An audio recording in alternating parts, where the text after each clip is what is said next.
ಈ ಕಾರ್ಯಕ್ರಮದ ಪ್ರಾಯೋಜಕರು Gadiyar group of companies,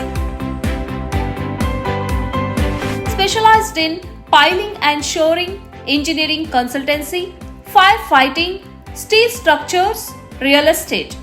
Office, SIT Tower, Silicon Oasis, Dubai, UAE. ನೀವು ನೋಡ್ತಾ ಇದ್ದೀರಾ ಸನ್ಮಾರ್ಗ ಸುದ್ದಿ ಸಂಚಯ. ನಾನು ಶಂಶೀರ್ ಬುಡೋಳಿ. ರಾಜ್ಯದಲ್ಲಿ ಅಂತರ್ಜಲ ಮಟ್ಟ ತೀವ್ರವಾಗಿ ಕುಸಿದಿರುವ ಹಿನ್ನೆಲೆಯಲ್ಲಿ ಅನಿವಾರ್ಯ ಪರಿಸ್ಥಿತಿ ಹೊರತುಪಡಿಸಿ ಭೂಗರ್ಭ ತಜ್ಞರ ಸಲಹೆ ಪಡೆಯದೆ ಹೊಸ ಕೊಳವೆ ಬಾವಿಗಳನ್ನು ಕೊರೆಸಬಾರದು ಎಂದು ಗ್ರಾಮೀಣ ಅಭಿವೃದ್ಧಿ ಮತ್ತು ಪಂಚಾಯತ್ ರಾಜ್ ಸಚಿವ ಈಶ್ವರ ಬಿ ಖಂಡ್ರೆ ಅಧಿಕಾರಿಗಳಿಗೆ ಇಂದು ಕಟ್ಟುನಿಟ್ಟಿನ ಸೂಚನೆಯನ್ನ ನೀಡಿದ್ದಾರೆ.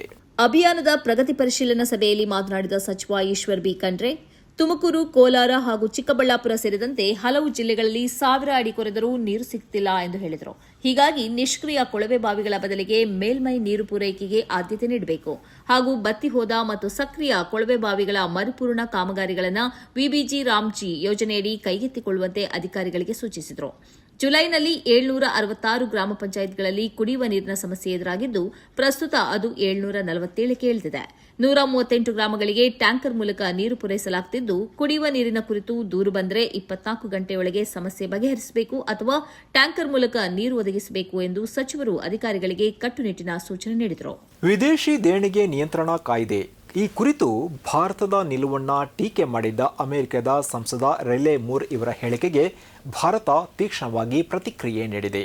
ಈ ಕುರಿತು ಪ್ರತಿಕ್ರಿಯೆ ನೀಡಿದ ವಿದೇಶಾಂಗ ವ್ಯವಹಾರಗಳ ಸಚಿವಾಲಯದ ವಕ್ತಾರ ರಣಧೀರ್ ಜೈಸ್ವಾಲ್, ವಿದೇಶಿ ನಿಧಿಯನ್ನ ನಿಯಂತ್ರಣ ಮಾಡುವುದು ಸಂಪೂರ್ಣವಾಗಿ ಭಾರತದ ಆಂತರಿಕ ವಿಚಾರ ಎಂದು ಸ್ಪಷ್ಟಪಡಿಸಿದ್ದಾರೆ. ದೇಶಕ್ಕೆ ಬರುವಂತಹ ವಿದೇಶಿ ನಿಧಿಯ ಮೇಲೆ ನಿಗಾ ಇಡುವುದು ಹಾಗೂ ಅದನ್ನು ನಿಯಂತ್ರಣ ಮಾಡುವ ಸಂಪೂರ್ಣ ಹಕ್ಕು ಭಾರತಕ್ಕೆ ಇರುವಂಥದ್ದು. ಈ ವಿಚಾರದಲ್ಲಿ ಬೇರೆ ರಾಷ್ಟ್ರಗಳ ಹಸ್ತಕ್ಷೇಪಕ್ಕೆ ಅವಕಾಶ ಇಲ್ಲ ಎಂದು ಅವರು ಹೇಳಿರುವಂಥದ್ದು. ಭಾರತವನ್ನು ಟೀಕಿಸುವ ಮೊದಲು ಅಮೆರಿಕ ತನ್ನದೇ ನೀತಿಗಳನ್ನು ಒಮ್ಮೆ ಪರಿಶೀಲಿಸಿಕೊಳ್ಳಬೇಕು ಎಂದು ರಣಧೀರ್ ಜೈಸ್ವಾಲ್ ತೀಕ್ಷ್ಣವಾಗಿ ಪ್ರತಿಕ್ರಿಯಿಸಿದ್ದಾರೆ. ಅಮೆರಿಕವು ತನ್ನ ದೇಶಕ್ಕೆ ಹೊರಗಿನಿಂದ ಬರುವ ವಿದೇಶಿ ನಿಧಿಯ ಮೇಲೆ ಕಟ್ಟುನಿಟ್ಟಿನ ನಿಗಾ ಇಡುತ್ತದೆ. ಹೀಗಿರುವಾಗ ರಾಷ್ಟ್ರೀಯ ಭದ್ರತೆಯ ದೃಷ್ಟಿಯಿಂದ ಭಾರತವು ಇದೇ ರೀತಿಯ ಕ್ರಮಗಳನ್ನು ಕೈಗೊಂಡರೆ ಅದನ್ನು ಪ್ರಶ್ನಿಸುವುದು ಸಮಂಜಸವಲ್ಲ ಎಂದು ಅವರು ಹೇಳಿದ್ದಾರೆ. ಈ ಮೂಲಕ ಭಾರತದ ಆಂತರಿಕ ಹಾಗೂ ಕಾನೂನು ಸಂಬಂಧಿತ ವಿಚಾರಗಳಲ್ಲಿ ಯಾವುದೇ ವಿದೇಶಿ ರಾಷ್ಟ್ರದ ಹಸ್ತಕ್ಷೇಪವನ್ನು ಭಾರತ ಒಪ್ಪುವುದಿಲ್ಲ ಎಂಬ ಸ್ಪಷ್ಟ ಸಂದೇಶವನ್ನು ಅವರು ನೀಡಿದ್ದಾರೆ. ದೇಶದ ಪ್ರಧಾನಮಂತ್ರಿ ನರೇಂದ್ರ ಮೋದಿ ಅವರು ವಿವಿಧ ಪಕ್ಷಗಳ ಸುಮಾರು 45 ಮಂದಿ ಬಂಡಾಯ ಸಂಸದರ ಜೊತೆ ಇಂದು ಉಪಹಾರ ಸಭೆಯನ್ನ ನಡೆಸಿದರು. ಯಾವುದೇ ಚಿಂತೆ ಬೇಡ, ನಾನು ನಿಮ್ಮ ಜೊತೆಗೆ ಇದ್ದೀನಿ ಅಂತ ಧೈರ್ಯ ತುಂಬಿದ ಪ್ರಧಾನಿಯವರು ಮುಂಗಾರು ಅಧಿವೇಶನದಲ್ಲಿ ಸಕ್ರಿಯವಾಗಿ ಪಾಲ್ಗೊಳ್ಳುವಂತೆ ಸೂಚನೆ ಮಾಡಿ ಎನ್ಡಿಎ ಇದನ್ನು ತಮ್ಮ ಕುಟುಂಬವೆಂದು ಭಾವಿಸುವಂತೆ ಕಿವಿಮಾತು ಹೇಳಿದ್ದಾರೆ. ಸಭೆಯಲ್ಲಿ ಶಿವಸೇನೆ ಶಿಂದೆ ಬಣ, ಶಿವಸೇನೆ ಉದ್ಧವ್ ಠಾಕ್ರೆ ಬಣ, ಎನ್ಸಿಪಿ ಅಜಿತ್ ಪವಾರ್ ಬಣ, ಉಪೇಂದ್ರ ಕುಶ್ವಾಹ್ ಅವರ ಪಕ್ಷ ಹಾಗೂ ಟಿಎಂಸಿಯಿಂದ ಎನ್ಡಿಎಗೆ ಸೇರ್ಪಡೆಯಾದ ಸಂಸದರು ಸೇರಿದಂತೆ ಹಲವರು ಭಾಗವಹಿಸಿದ್ದರು. ಪ್ರತಿಯೊಬ್ಬ ಸಂಸದರೊಂದಿಗೂ ಪ್ರಧಾನಿ ಮೋದಿ ಮುಕ್ತವಾಗಿ ಮಾತುಕತೆ ನಡೆಸಿ ಸಂಸತ್ತಿನ ಚರ್ಚೆಗಳಲ್ಲಿ ಸಕ್ರಿಯವಾಗಿ ಪಾಲ್ಗೊಳ್ಳುವಂತೆ ಹಾಗೂ ರಾಜ್ಯಗಳ ಅಭಿವೃದ್ಧಿಗೆ ಆದ್ಯತೆ ನೀಡುವಂತೆ ಕರೆ ನೀಡಿದರು. ಎನ್ಡಿಎಯ ಪ್ರತಿಯೊಬ್ಬ ಸಂಸದರ ಬೆನ್ನಿಗೆ ನಾನಿದ್ದೇನೆ ಎಂದು ಭರವಸೆ ನೀಡಿದ ಅವರು ಕ್ಷೇತ್ರದ ಅಭಿವೃದ್ಧಿ ಕಾರ್ಯಗಳಿಗೆ ಅಗತ್ಯವಿದ್ದರೆ ನೇರವಾಗಿ ಪ್ರಧಾನಿ ಕಚೇರಿಯನ್ನು ಸಂಪರ್ಕಿಸುವಂತೆಯೂ ಸೂಚಿಸಿದರು. ಜೊತೆಗೆ ಸಾರ್ವಜನಿಕ ಸೇವೆ ಮಾಡಲು ಉತ್ತಮ ಆರೋಗ್ಯ ಅತ್ಯಗತ್ಯ, ಹೀಗಾಗಿ ಆರೋಗ್ಯದ ಕಡೆಗೂ ಗಮನ ಹರಿಸುವಂತೆ ಸಂಸದರಿಗೆ ಸಲಹೆ ನೀಡಿದರು. ಕೇಂದ್ರ ಸಚಿವ ಕಿರಣ್ ರಿಜಿಜು ಲೋಕಸಭೆಯ ವಿಪಕ್ಷ ನಾಯಕ ರಾಹುಲ್ ಗಾಂಧಿಯನ್ನ ಭೇಟಿ ಮಾಡಿದ್ದಾರೆ. ಇದೇ ವೇಳೆ ಕ್ಷೇತ್ರ ಪುನರ್ ವಿಂಗಡಣೆ ವಿಧೇಯಕ ಹಾಗೂ ಎಫ್ಸಿಆರ್ಎ ತಿದ್ದುಪಡಿ ಮಸೂದೆಗೆ ಕಾಂಗ್ರೆಸ್ ಪಕ್ಷದ ಬೆಂಬಲವನ್ನ ಕೋರಿದ್ದಾರೆ. ಈ ಸೂಕ್ಷ್ಮ ವಿಚಾರದಲ್ಲಿ ಸರ್ವಪಕ್ಷ ಸಭೆಯನ್ನ ಯಾಕೆ ಕರೆಯುತ್ತಿಲ್ಲ ಎಂದು ರಾಹುಲ್ ಗಾಂಧಿ ಸಚಿವರನ್ನ ಇದೇ ವೇಳೆ ಪ್ರಶ್ನೆ ಮಾಡಿದ್ದಾರೆ. ಕ್ಷೇತ್ರ ಪುನರ್ ವಿಂಗಡಣೆ ವಿಧೇಯಕಕ್ಕೆ ಸಂಬಂಧಿಸಿದಂತೆ ಕಾಂಗ್ರೆಸ್ ತನ್ನ ಹಳೆಯ ನಿಲುವಿಗೆ ಬದ್ಧವಾಗಿದೆ ಎಂದು ಭೇಟಿಯ ವೇಳೆ ಸ್ಪಷ್ಟಪಡಿಸಲಾಗಿದೆ. ಬಜೆಟ್ ಅಧಿವೇಶನದಲ್ಲಿ ತಳೆದಿದ್ದ ವಿರೋಧದ ನಿಲುವಿನಲ್ಲಿ ಯಾವುದೇ ಬದಲಾವಣೆಯಾಗಿಲ್ಲ.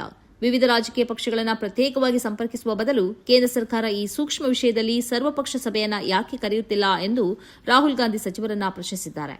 ಸಂಸತ್ತಿನ ಕಲಾಪಗಳು ಸುಸೂತ್ರವಾಗಿ ನಡೆಯಬೇಕಾದರೆ ವಿಪಕ್ಷಗಳು ಇಟ್ಟಿರುವ 2 ಪ್ರಮುಖ ಬೇಡಿಕೆಗಳನ್ನು ಸರ್ಕಾರ ಈಡೇರಿಸಲೇಬೇಕು ಎಂದು ರಾಹುಲ್ ಗಾಂಧಿ ಒತ್ತಾಯಿಸಿದ್ದಾರೆ. ನೀಟ್ ಪರೀಕ್ಷೆ ಅಕ್ರಮ ಖಂಡಿಸಿ ಪ್ರತಿಭಟನೆ ನಡೆಸಿದ ವಿದ್ಯಾರ್ಥಿಗಳ ಮೇಲಿನ ಪೊಲೀಸ್ ಕ್ರಮಕ್ಕೆ ಸಂಬಂಧಿಸಿದಂತೆ ಗೃಹ ಸಚಿವ ಅಮಿತ್ ಶಾ ಅವರು ಸದನದಲ್ಲಿ ಅಧಿಕೃತ ಸ್ಪಷ್ಟನೆ ನೀಡಬೇಕು.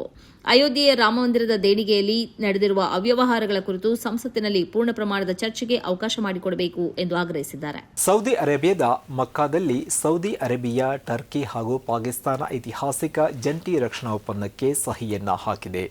ಜಂಟಿ ರಕ್ಷಣಾ ಸಾಮರ್ಥ್ಯವನ್ನು ಬಲಪಡಿಸುವುದು ಹಾಗೂ ರಕ್ಷಣಾ ಸಹಕಾರವನ್ನು ವಿಸ್ತರಿಸುವ ಉದ್ದೇಶದಿಂದ ಶುಕ್ರವಾರ ಈ ಮಹತ್ವದ ಒಪ್ಪಂದಕ್ಕೆ ಸಹಿಯನ್ನ ಹಾಕಲಾಗಿದೆ. ಮಕ್ಕಾ ಜಂಟಿ ರಕ್ಷಣಾ ಒಪ್ಪಂದ ಪ್ರಕಾರ 3 ದೇಶಗಳ ಪೈಕಿ ಯಾವುದೇ ಒಂದು ದೇಶದ ಮೇಲೆ ಸಶಸ್ತ್ರ ದಾಳಿ ನಡೆದರೆ ಅದನ್ನು 3 ರಾಷ್ಟ್ರಗಳ ಮೇಲಿನ ದಾಳಿ ಎಂದು ಪರಿಗಣಿಸಲಾಗುತ್ತದೆ. ಮಕ್ಕಾದ ಅಲ್ಸಫಾ ಅರಮನೆಯಲ್ಲಿ ಸೌದಿ ಯುವರಾಜ ಮೊಹಮ್ಮದ್ ಬಿನ್ ಸಲ್ಮಾನ್, ಟರ್ಕಿ ಅಧ್ಯಕ್ಷ ರೆಸೆಪ್ ತಯ್ಯಿಪ್ ಎರ್ಡೋಗನ್, ಪಾಕಿಸ್ತಾನ ಪ್ರಧಾನಿ ಶಹಬಾಜ್ ಶರೀಫ್ ಅವರನ್ನ ಭೇಟಿ ಮಾಡಿ ಪರಸ್ಪರ ಹಿತಾಸಕ್ತಿಯ ವಿಷಯಗಳ ಕುರಿತು ಚರ್ಚೆ ನಡೆಸಿದರು. ಐತಿಹಾಸಿಕ ಸಂಬಂಧಗಳು, ಇಸ್ಲಾಮಿಕ್ ಒಗ್ಗಟ್ಟು ಹಾಗೂ ಕಾರ್ಯತಂತ್ರದ ಸಹಕಾರವನ್ನು ಬಲಪಡಿಸುವ ಉದ್ದೇಶದಿಂದ ನಡೆದ ಈ ಶೃಂಗಸಭೆಯಲ್ಲಿ ಜಂಟಿ ರಕ್ಷಣಾ ಒಪ್ಪಂದಕ್ಕೆ ಸಹಿ ಹಾಕಲಾಯಿತು. ಈ ಒಪ್ಪಂದವು ಸಾಮೂಹಿಕ ಭದ್ರತೆ, ಪ್ರಾದೇಶಿಕ ಸ್ಥಿರತೆ ಹಾಗೂ ಶಾಂತಿಯನ್ನು ಮತ್ತಷ್ಟು ಬಲಪಡಿಸುವ ಗುರಿಯನ್ನು ಹೊಂದಿದೆ. ಇದುವೇ ಈ ಹೊತ್ತಿನ ಸನ್ಮಾರ್ಗ ಸುದ್ದಿ ಸಂಚಯ. ನಿರಂತರವಾಗಿ ನೋಡ್ತಾ ಇರಿ ಸನ್ಮಾರ್ಗ ನ್ಯೂಸ್. ಸುದ್ದಿಗಳ ಸಂತೆಯಲ್ಲಿ ಸತ್ಯದ ಮೊಂಬತ್ತಿ.